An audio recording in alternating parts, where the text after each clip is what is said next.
It's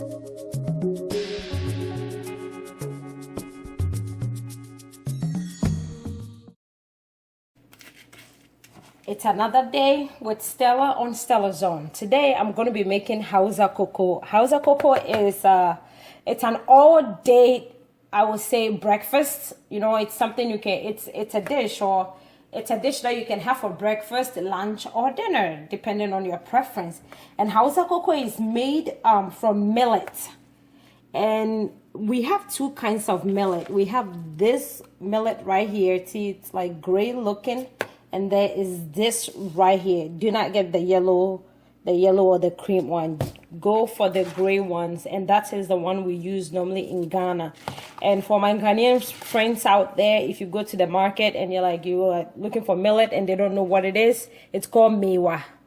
Okay, and to make the Hausa Coco, we need a few ingredients. We need our millet. I have two and a half ounces of ginger right here. I have 2.5 ounces of ginger. I have some about a teaspoon of dried chili pepper. I have some alligator pepper. I have cloves and Selim pepper as well. And I am going to blend this in here. We're going to use the Vitamix. So I'm going to go ahead and put everything in the blender.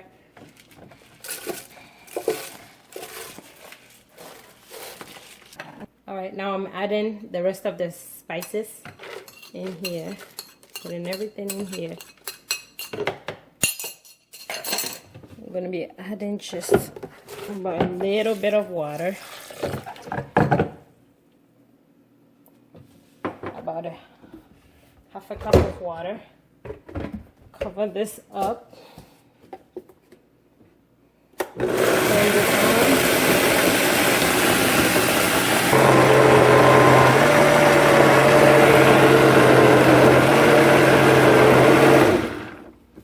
So for the Hausa Coco, I'm going to go ahead and strain. You have to strain the blended millet, and you need a bowl. All right, so I'm going to go ahead and strain the blended millet, and you need a container for that, and you also need cheesecloth. So I'm going to put this over it. All right, and I'm using like a hairband that I don't ever get to use, so this is clean. It's gonna go over. So I'm going to add the remaining of my water. And I'm going to go ahead and set this in here so that it's thoroughly mixed. I'm going to go ahead and start the straining process. So I am mixing this with my wooden spoon. It's a bit too thick, so I'm going ahead to add more water. I had 2 cups of water in here. So I'm going to... This is going to take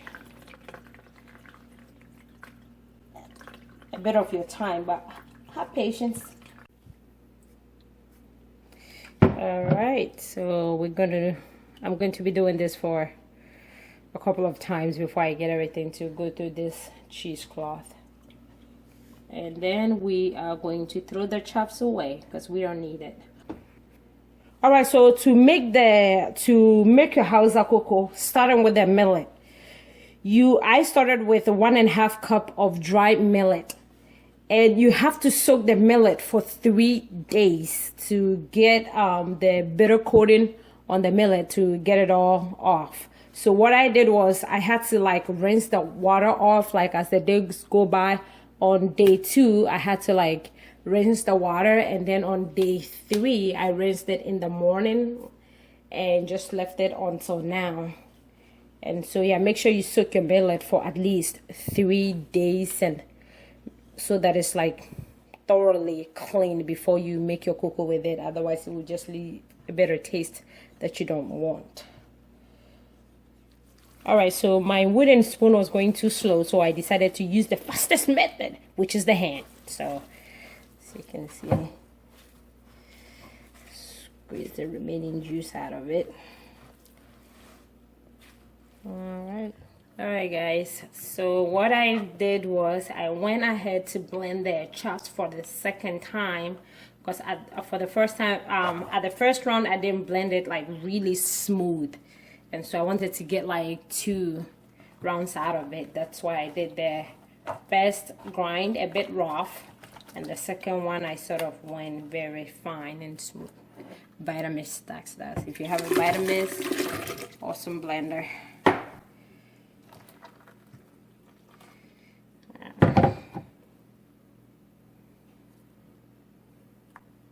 Alright guys, so my container is full right now. Cannot fit anymore in there, and so I will be throwing, like I said, I'm going to discard the chaff.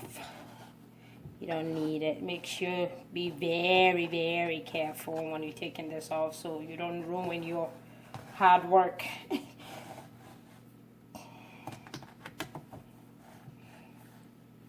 Why I'm making Hausa cocoa at this time of the day, I don't even know.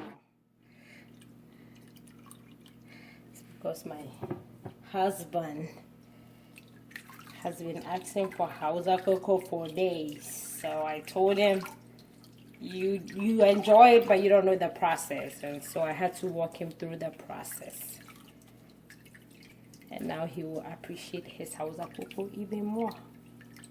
Isn't that right? Yeah, so alright guys, so this is the liquid for the Hausa cocoa.